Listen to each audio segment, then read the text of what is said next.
Russia আক্রান্ত হয়েছিল 1941 সালের 22শে জুন। সিদ্ধান্ত নেওয়া হলো 15ই ডিসেম্বর। সেই দিনই দেউলি বন্দিনিবাসে সংবদ্ধ কমিউনিস্ট পার্টির প্রথম শ্রেণীর নেতৃবৃন্দ ঘোষণা করলেন তাদের এই নতুন নীতির কথা। এই যুদ্ধ জনযুদ্ধ।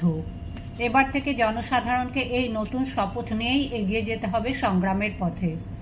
প্রস্তাবে বলা হলো, we are a practical party, and in a new situation it is our task not only to evolve a new form of struggle for it but also to advance new slogans. The key slogan of our party now is make the Indian people play a people's role in the people's war.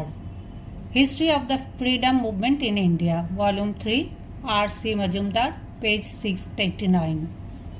প্রথম সূত্রপাত দেউলি বন্দিনিবাসে, তারপর বাংলার communist নেতৃবৃন্দের jail থেকে প্রেরিত ইস্তাহারে। সেখানেও জনসাধারণের উদ্দেশ্যে বলা হলো সেই একই কথা।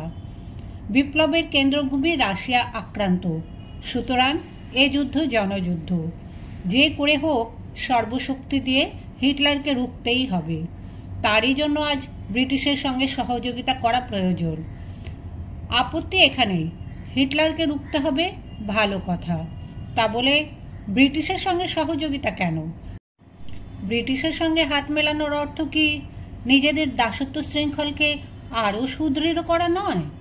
তাহলে অর্ধ শতাব্দীর ব্যাপী এই যে এত আত্মদান, এত রক্তপাত, এত নির্যাতন ভোগ, এসবের কি প্রয়োজন ছিল? রক্তের দাগ কি এত শিগগিরই মুছে গেল ফাঁসির রজ্জু থেকে? অসম্ভব। সে কবে কার কথা।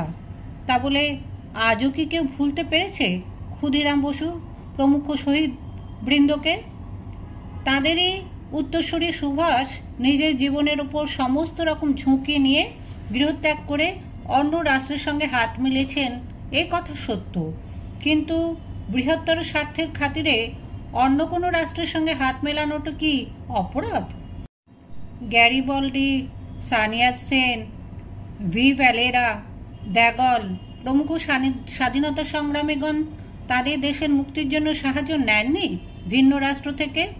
স্বয়ং লেনিন কি একদিন জার্মানির সাহায্যে প্রবেশ করেননি রাশিয়ায়?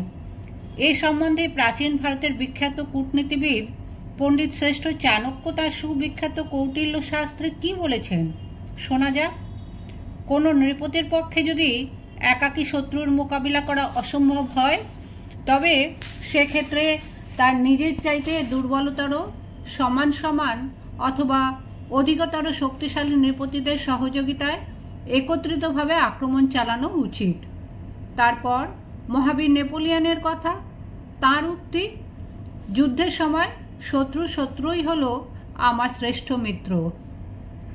সেদিক থেকে দেখতে গেলে শত্রুকে চিনে নিতে সেদিন কি কোনো ভুল করেছিলেন সুভাষ? জার্মানির চাইতে বড় শত্রু কি সেদিন ইংল্যান্ডের আর কেউ ছিল সারা পৃথিবীতে? তাছাড়া ভারতের স্বাধীনতা আন্দোলনে জার্মান সহযোগিতা নতুন কোনো কথা নয়। প্রমাণ, প্রথম বিশ্বযুদ্ধে প্রবাসী ভারতীয় বিপ্লবীদের সমন্বয়ে গঠিত বার্লিন কমিটি। বিপ্লবীদের প্রয়োজনে শুধু লক্ষ লক্ষ টাকাই নয়, তিনটে জাহাজ বোঝাই অস্ত্রশস্ত্র সেদিন পাঠিয়েছিল এই জার্মানি। তাদের প্রেরিত জাহাজ বোঝাই অস্ত্রশস্ত্র খালাস করতে গিয়ে সেদিন বাংলার মহান বিপ্লবী নায়ক বাঘা যতীন শেষ পর্যন্ত সম্মুখ সমরে প্রাণ দিয়েছিলেন। এ তো ঐতিহাসিক সত্য। আর প্রয়োজনের তাগিদে অন্য কোনো রাষ্ট্রের সঙ্গে হাত মেলানোটা যদি অপরাধ হয়, তবে রাশিয়া নিজেই কি সেই অপরাধে অপরাধী নয়? পরস্পর সন্দেহ ও অবিশ্বাস সত্ত্বেও মাত্র 1 বছর আগে নিজেই কি সে হাত মেলায়নি ফ্যাসিস্ট জার্মানির সঙ্গে? তা বলে কি নিজের নীতি, আদর্শ, রাজনৈতিক লক্ষ্য ত্যাগ করে সে নাৎসিবাদী গ্রহণ করেছিল সেদিন থেকে? তারপর ইংল্যান্ড জন্মলগ্ন থেকে কমিউনিস্ট রাশিয়াকে ঘায়েল করার জন্য কি করেনি এই ইংল্যান্ড? কি করতে বাকি রেখেছিল? জার্মানিকে দিয়ে রাশিয়াকে সাহায্য করার জন্য এতকাল সে কি তলে তলে কম শক্তি জুগিয়েছিল হিটলারকে? কিন্তু কই, সব কিছু জেনে শুনেও তো সেই ইংল্যান্ডের সঙ্গে হাত মেলাতে এতটুকু আপত্তি দেখা গেল না রাশিয়ার দিক থেকে।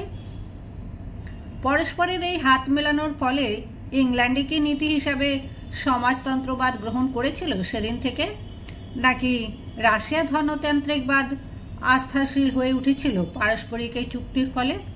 বরং এই প্রসঙ্গে ব্রিটিশ প্রধানমন্ত্রী চার্চিলের মুখে শোনা গেল এক নতুন কথা, হিটলার যদি নরক আক্রমণ করে তো নরকের সঙ্গে হাত মেলাতেও আমি কুণ্ঠিত হব না। অর্থাৎ নেপোলিয়নের সেই কথা, যুদ্ধের সময় শত্রুই হলো আমার সবচাইতে শ্রেষ্ঠ মিত্র। এবার ধরা যাক আমাদের যুক্ত ফ্রন্টের কথা। বাংলাদেশে যুক্ত ফ্রন্ট গঠিত হয়েছিল অনেকগুলো দলের সমন্বয়। তাদের একের সঙ্গে অপরের নীতির কোনো মিল নেই, অন্তত বাংলা কংগ্রেসের সঙ্গে কমিউনিস্ট পার্টি তো নয়ই। তবু তাদের একের সঙ্গে অন্যের হাত মেলাতে কোথাও এতটুকু বাধেনি, কারণ লক্ষ্য ছিল তাদের এক। সে লক্ষ্য হলো কংগ্রেসকে ক্ষমতাচ্যুত করা। সুভাষ বা হিটলারের লক্ষ্য কি সেদিন আলাদা ছিল? সাম্রাজ্যবাদী ব্রিটিশকে পরাজিত করাই কি সেদিন দুজনের একমাত্র লক্ষ্য ছিল না? তাহলে অন্যের বেলায় যা দোষণীয় নয়, সুভাষের বেলায় তা দোষের হবে কেন? এবার সেদিনের গোটা ছবিটার ওপর একবার চোখ বুলিয়ে নেওয়া যাক। সুভাষ কংগ্রেস থেকে বহিষ্কৃত, কারণ সুভাষ ভ্রান্ত, মিসগাইডেড, অপরিণামদর্শী। তাছাড়া 1928 সাল থেকে শুরু করে তার মুখে সেই একই কথা, আধখানা স্বাধীনতা আমি চাই নে, চাই পূর্ণ স্বাধীনতা, চাই আপোষহীন সংগ্রাম। এহেন সংগ্রাম পাগল লোককে কংগ্রেসে রাখা কোনো মতেই নিরাপদ নয়, সুতরাং হটাও। কমিউনিস্ট পার্টির বক্তব্য আরও স্পষ্ট, সুভাষ বোস ফ্যাসিস্ট, দেশের শত্রু, হিটলারের তল্পি বাহক। আর ইংরেজ, হ্যাঁ, এ ব্যাপারে ইংরেজও তাদের সঙ্গে পুরোপুরি একমত। মহামতি চার্চিল তার সেকেন্ড ওয়ার্ল্ড ওয়ার বইটির 4র্থ খণ্ডে খোলাখুলিভাবেই বলেছেন সে কথা। সবাই ভালো, সবাই বন্ধু, সবাই সেদিন আমাদের সঙ্গে সহযোগিতা করেছিল যুদ্ধ জয়ের ব্যাপারে।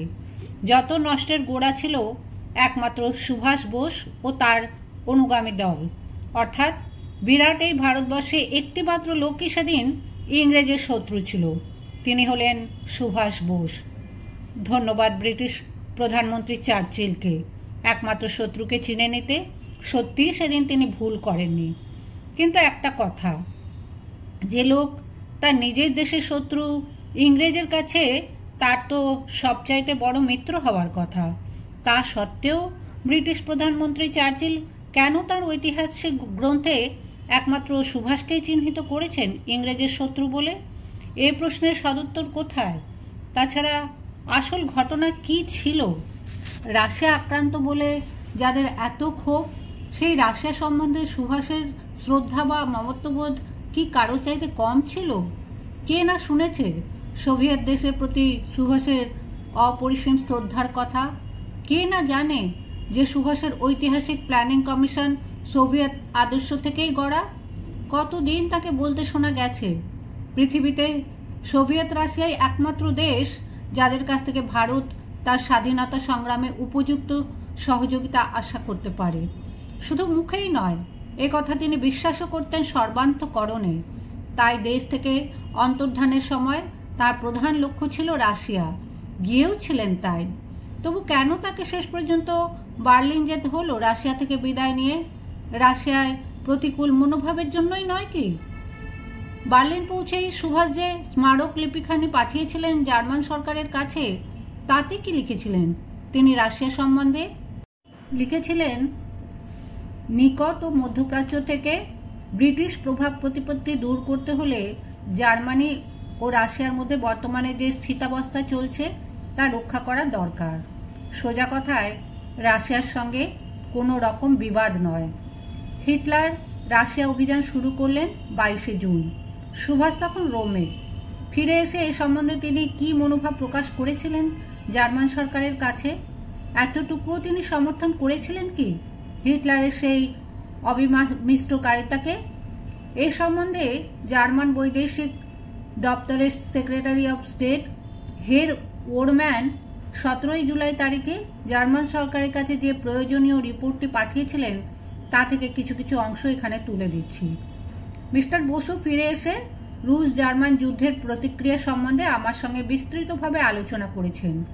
বসুর মতে সোভিয়েত ইউনিয়ন ভারতবর্ষে খুবই জনপ্রিয়।